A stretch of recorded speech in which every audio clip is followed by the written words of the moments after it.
Okay, so Andy Cow, welcome to Arch Scotland, and it's good to see you again. Pleasure. You were one of the first elected MSPs in the Scottish Parliament. What was it like in those early days?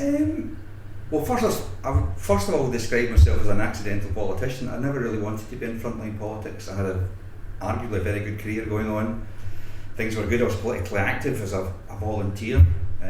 However, when the Scottish Parliament came along, it offered a different potential. None of having the Westminster Parliament was not an attraction to me, being in London, young family. So for me, the sense of excitement was the 97 election, the fact that there would then be consequentially a Scottish Parliament, the referendum, becoming a candidate through the selection process, which was pretty tough. If I recall quite rightly, about 900 odd votes and I won by 8, so it was all very sliding doors.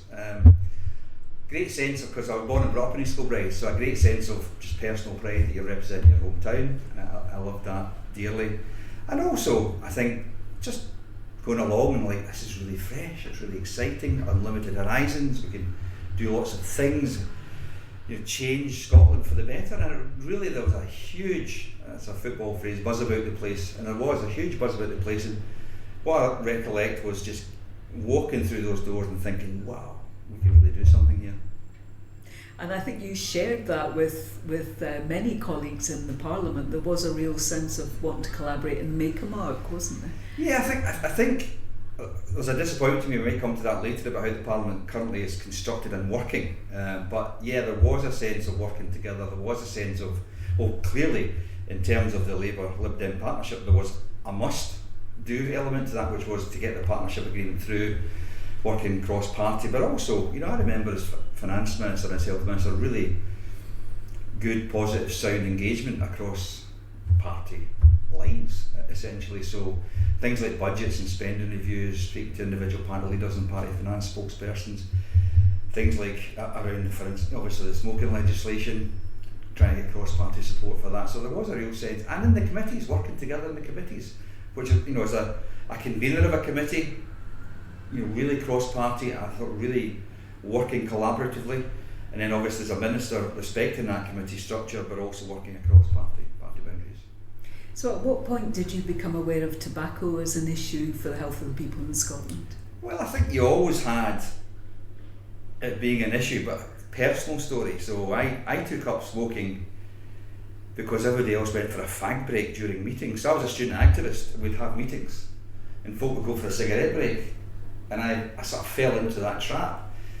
But of course you're young and you think you're indestructible, so I was literally running marathons and finishing and having a fag. I was literally playing football and at half time having a cigarette. So I was aware of it in the sense of its lack of impact as I saw it at the time on myself. But also when you were growing up in my community, East Kilbride, in Roa council houses, and you went to people's houses for parties, you still remember that incredible layer of smoke. I still remember going out for my niece's, I think it was one of her early birthdays, and they lived in Barhead and we're out in Paisley, and sitting in a restaurant going, this isn't right, there's kids here and everyone's just smoking away. So it was a sort of developing awareness, but actually, I'll be very frank, it became the big issue because it was given to me as an issue as a result of becoming the Health Secretary, or Health Minister as it was then.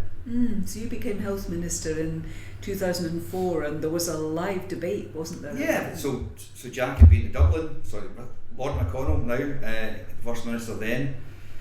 Tom was doing a lot of the groundwork and a lot of the work, the development work around the legislation and all of that.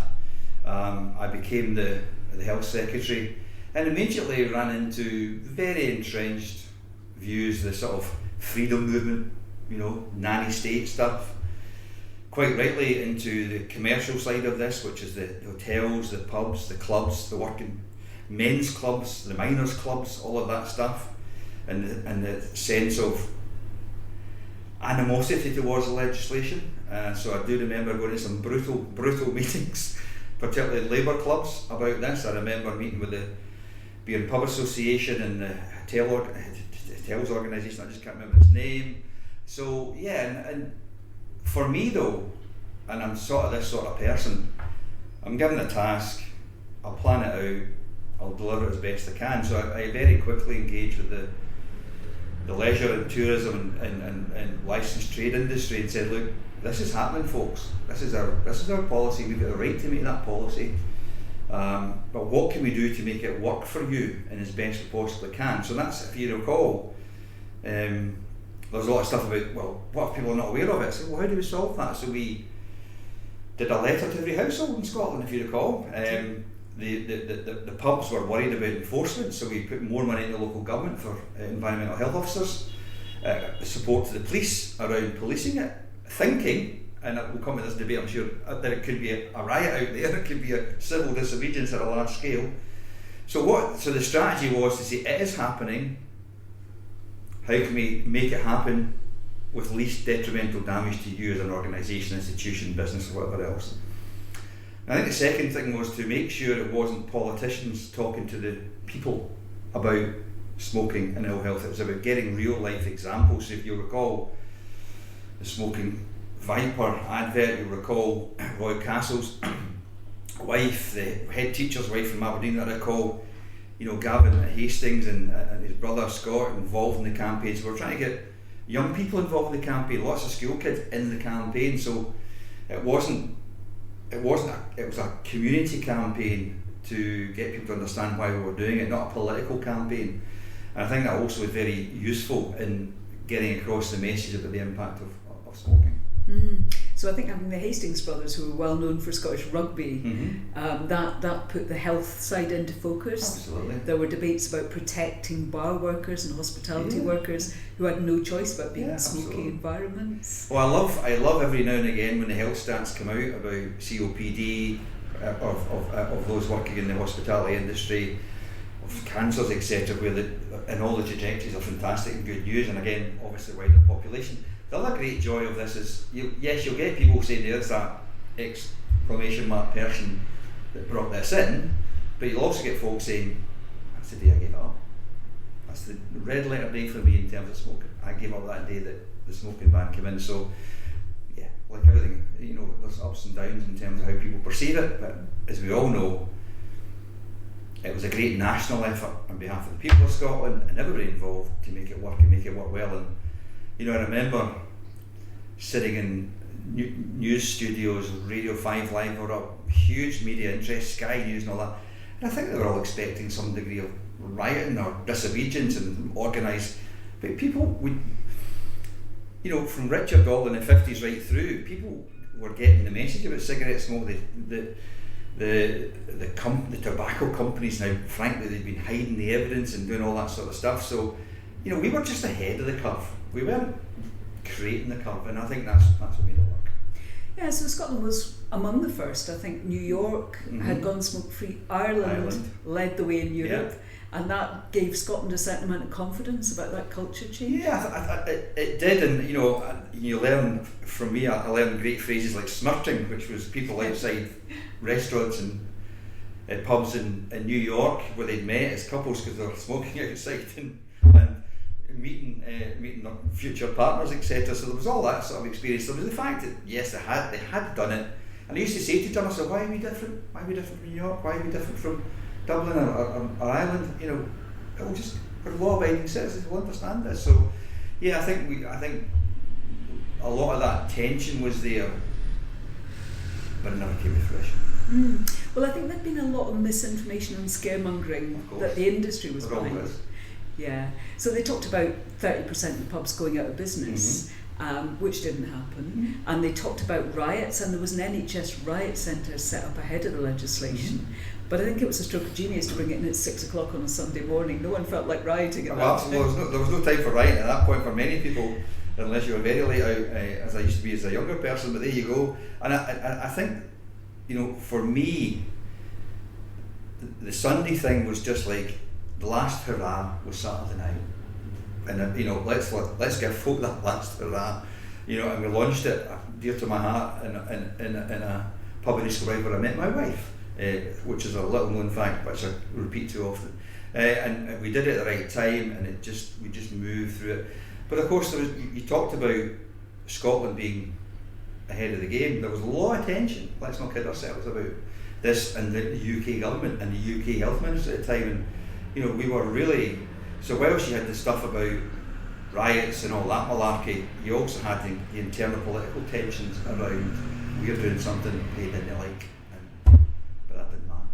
So I think the industry came in quite late to the debate in a heavy form because it didn't really get that Scotland could do something independently at that point. Well, to be honest, I really can't remember that, but what I do remember was all the scaremongering about what it would do to the trade. Now, I genuinely still do feel sorry about pubs that know where to go. Your traditional tenemental pub, out to the street, nothing at the back.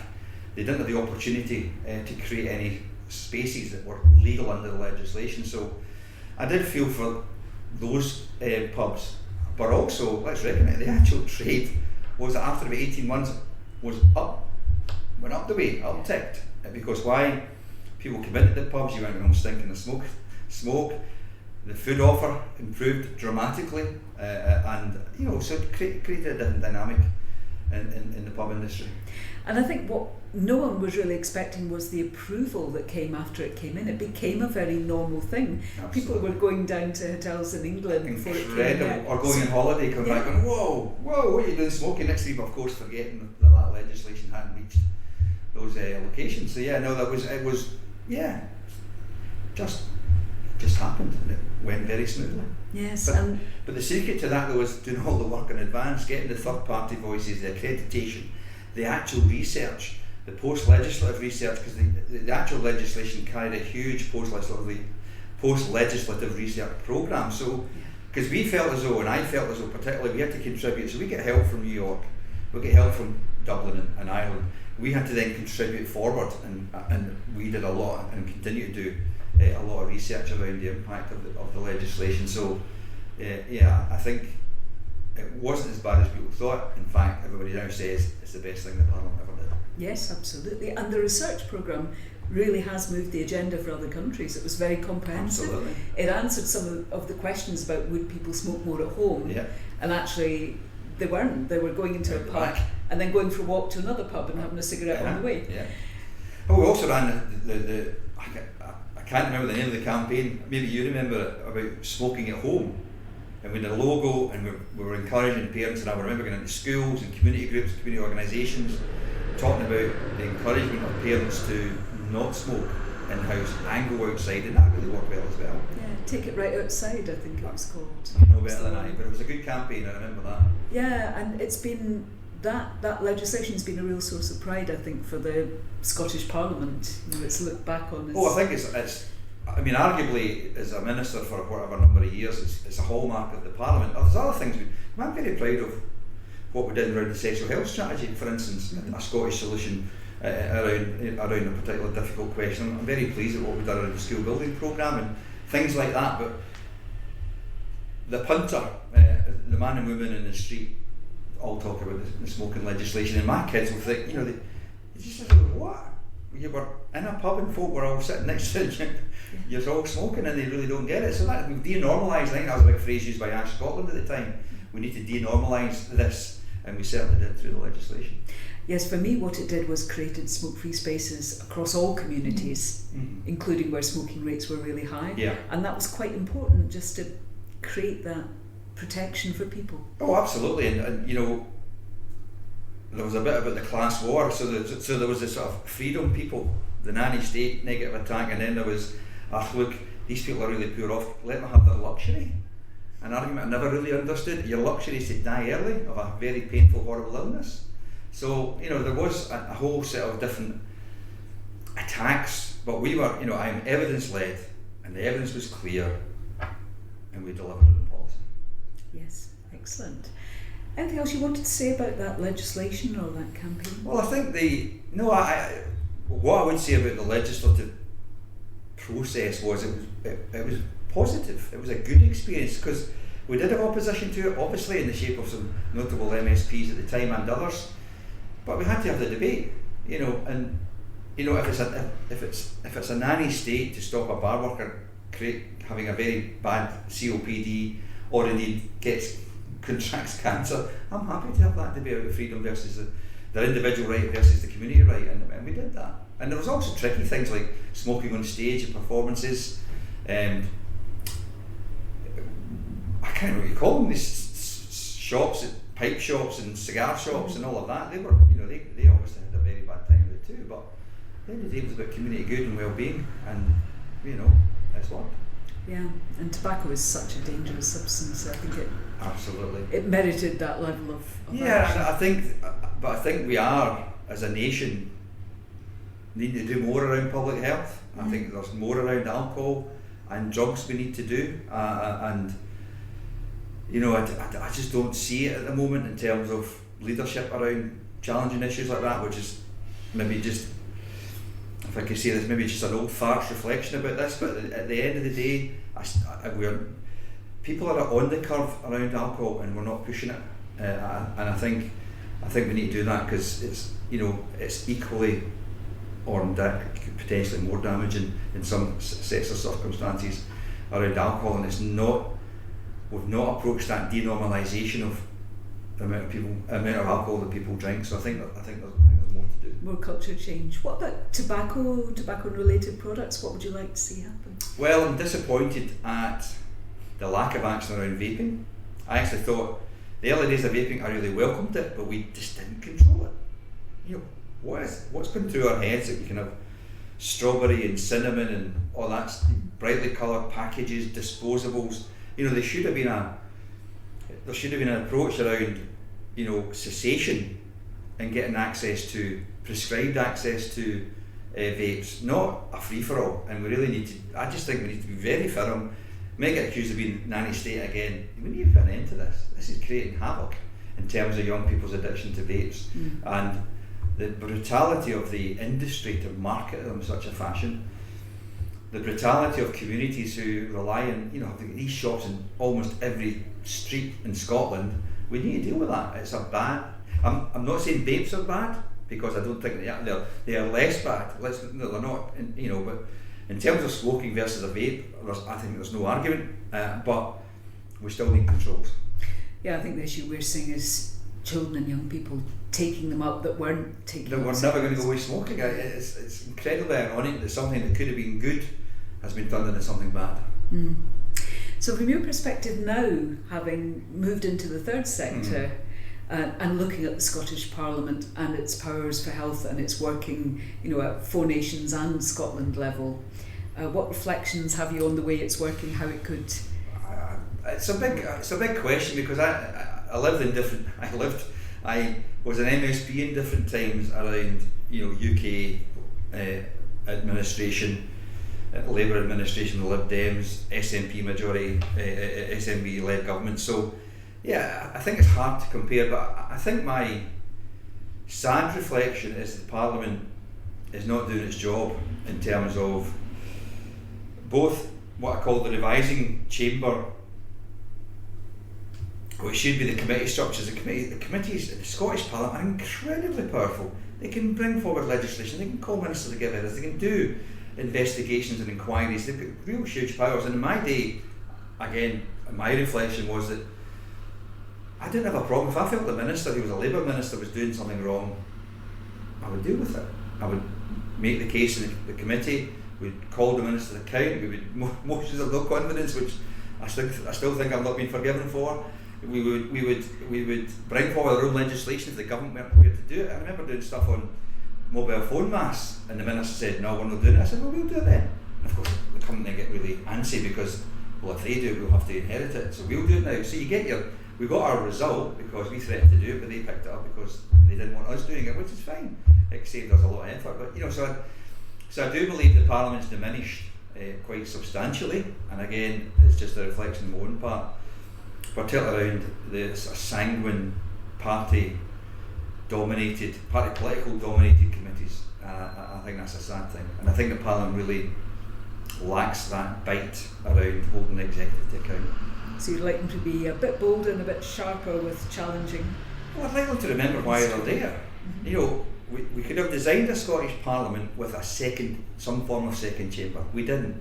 Why did we not do that? Because we designed the committees to do that for us, and I would argue they're not doing it. Thank you very much for your time and your reflections. No problem.